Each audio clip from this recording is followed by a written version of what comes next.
All right, so let's talk about this. I know a lot of you have a question about this regarding OLED, organic light emitting diode television.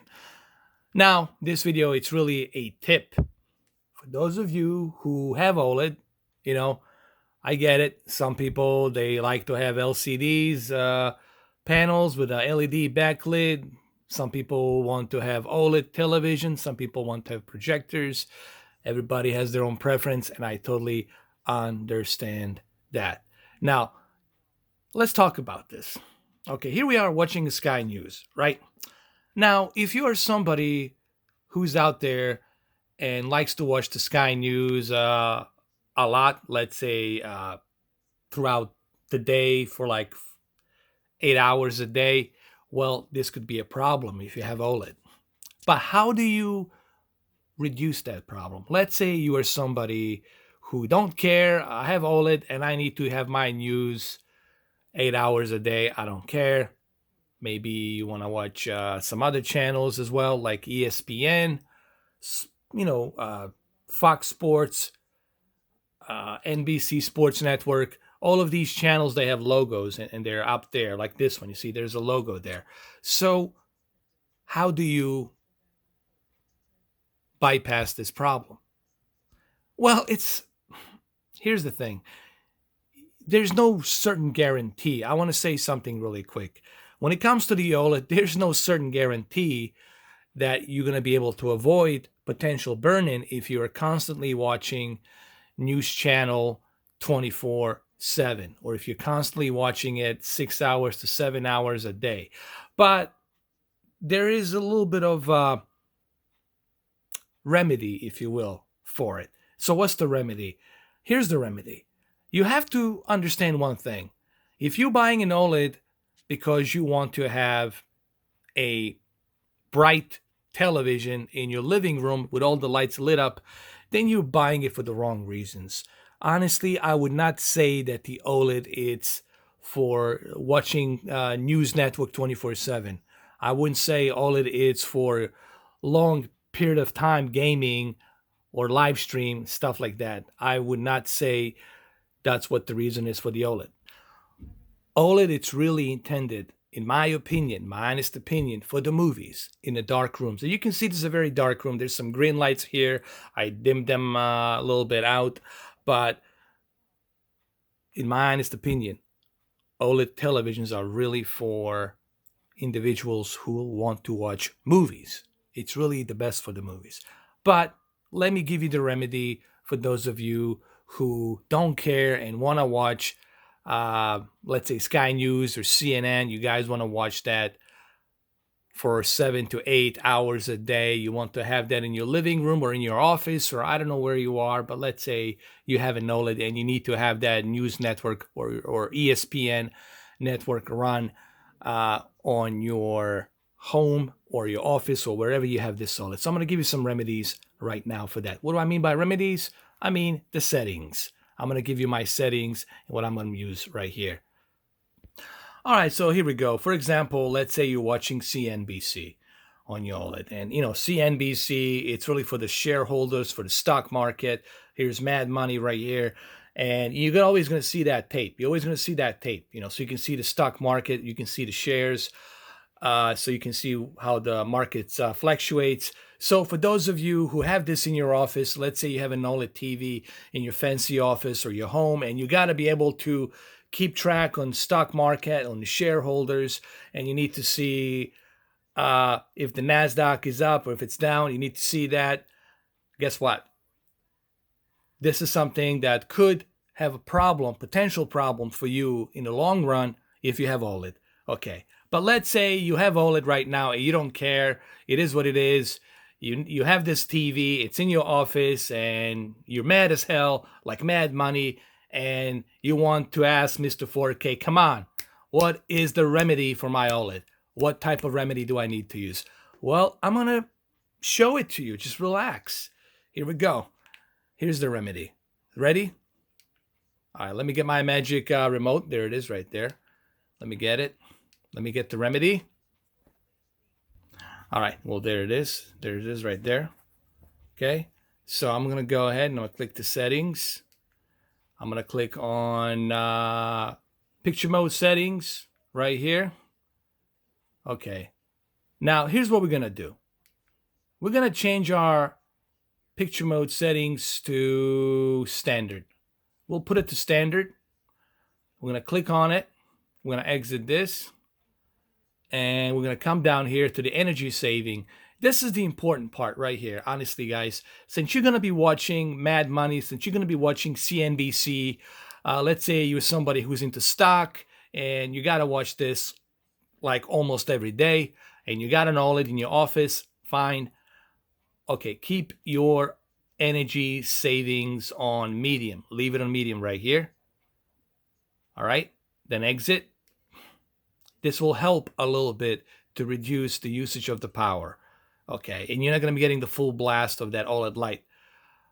Next thing, the most important thing is your OLED light. Now, it's at 90. First of all, you don't need to have this OLED light at 90 because you're going to be watching a non-HDR content, and you're going to be watching it for 7 to 8 hours a day. You're going to be looking at the stock market, okay? And guess what? You need to remove this. You need to move this down. Move that OLED light. Move it down.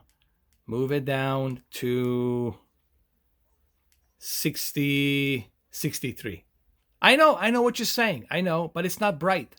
Well, remember, we're not using HDR. Okay, you're not watching this to look at the best possible picture quality. You're doing this because you need to see the stock market, you need to see the shareholders, and you need to see this channel. So, well, guess what? On CNBC, guess what? So you want to keep it at 63.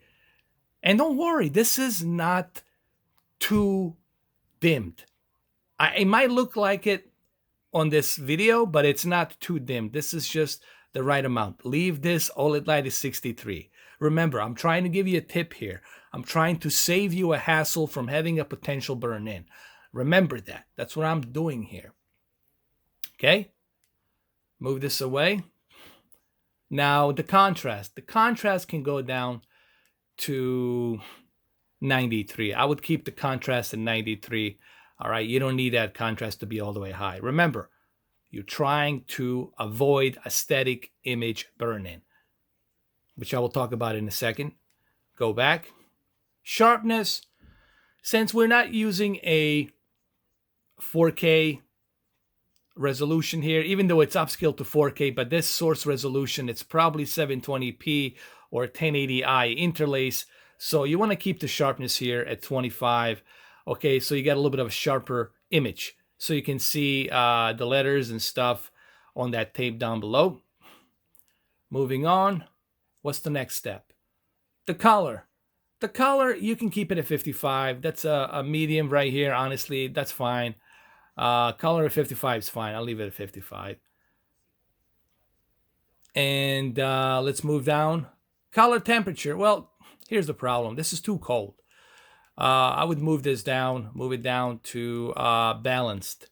Remember, we're using a standard non-HDR content here, so keep the color temperature at standard here. Oh, look, he has frozen. That's great. Oh, he come back. All right, so the next thing you want to do, is you want to go to your advanced control. All right, dynamic contrast. Why at medium? Because remember, again, we're not watching a HDR 4K content. We're not watching something that it requires us to have that picture to pop in. Okay, this is a 720p source being upscaled to 4K. You don't need this. Keep it at medium. Same thing with dynamic color. Keep it at medium because you don't have an HDR here. The color gamut is good as it is here. Just keep it at medium and just leave it there. You already have your color gamut at wide, so leave it there. Super low resolution. This, you can move it down to a medium because this is a scrambled digital signal, so keep it at medium. What else we have? Gamma. You want the gamma at medium. You don't want the gamma at high. Keep the gamma at medium because you already have picture perfect deep dark levels. All right, these deep dark levels are the best they are because it's OLED. So keep the gamma at medium. Remember, we're doing this not for the picture quality. I want to explain something to people. What this video is about, it's not about the picture quality. It's about you saving your OLED television from potential static image burn-in. What are we talking about when we say static image? This is the static image right here. This right here could have a potential burn-in if you have your OLED light, your contrast set to maximum, your dynamic contrast set to maximum, everything set to maximum. Guaranteed, after a few weeks, you will have a burn-in. There's no question about that. So what I'm doing here is I'm giving you some tips for you to avoid that burn-in. If you're somebody who watches sports, I don't know, maybe you own a barber shop and you have OLED TV on your barber shop, I don't know, and you got ESPN running 24/7, or you got ESPN running 8 hours, 9 hours, 10 hours. Or like I said, maybe you're somebody who is into stock market and you got a CNBC and you would like to know how the stock market fluctuates. Well, guess what? You want to make sure that you use this remedy. I call it a remedy because in a layman terms, that's what it is. I'm trying to help you have a much better longevity on your organic light emitting diode panel. So leave your gamma at medium. And that's pretty much it. That's pretty much it, guys. So remember, this is the important part. OLED light, 63, contrast 93. These are the two important parts right here. And if you do this, again, there's no 100% guarantee. But if you do this, this will help reduce that potential static image burn-in. I don't advise you to be watching OLED TV 8 hours a day with this kind of a channel. Okay? If you have an office or you want to have a television where you can look at the stock market, I would suggest that you buy yourself a LED backlit LCD technology.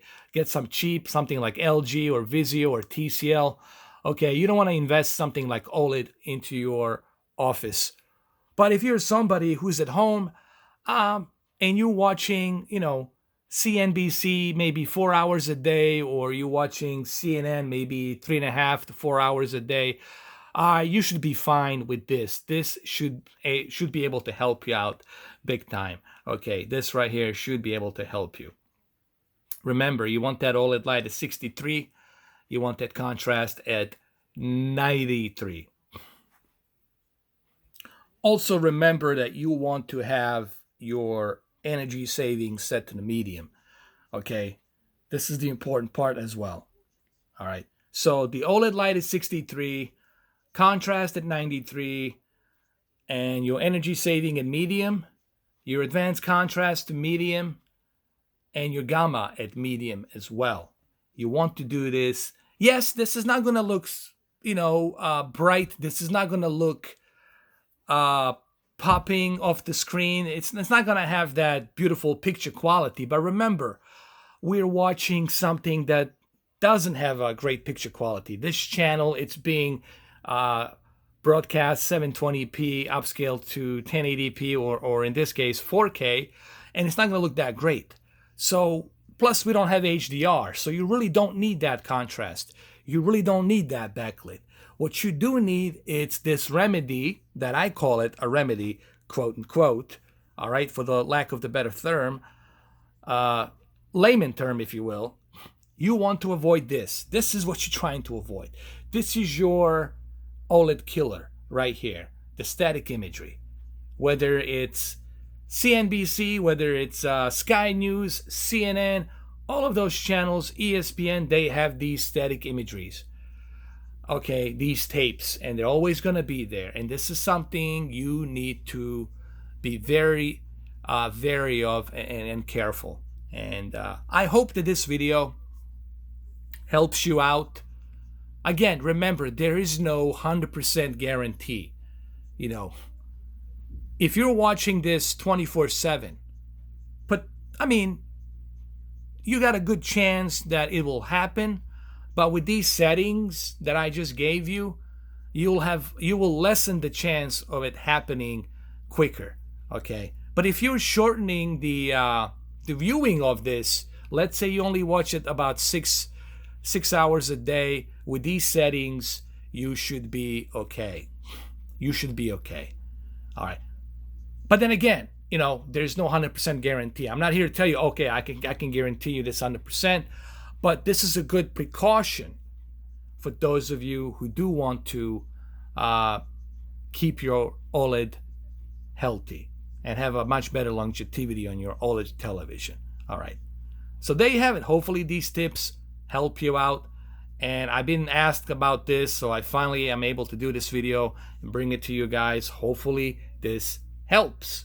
Remember, we're trying to avoid this potential static image burn-in. And that's why we did this. All right, guys. Well, thank you for watching, and I'll catch you guys on my next video. Have a good one, though. Cheers.